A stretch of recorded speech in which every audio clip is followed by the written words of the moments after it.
Hello. का हो?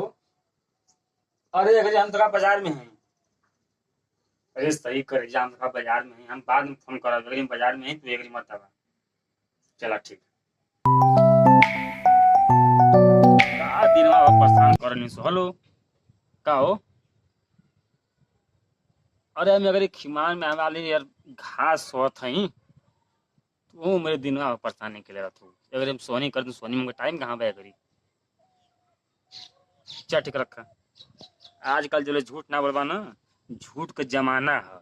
जो लोग झूठ ना बोलबा साला रोटी रोटी खैले बिना मर जीबा। ए भैया, कहो दुलारे। कहनी है कि 10,000 रुपया चाहते चला। ना भैया अगर हम खुद ही तुमसे ज्यादा परेशान, हमको पैसा ना है, एकदम बिल्कुल पैसा ना हमारे पास है।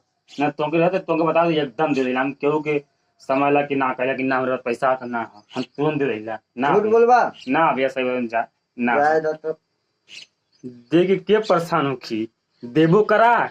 असला करे गाड़ी के पाछे पाछे घूमबो करा। उससे बिना पैसा को देवे मत करा। आजकल झूठों का जमाना है। बोलू झूठ ना बोलबा साला खैले बिना तुम मर जीबा।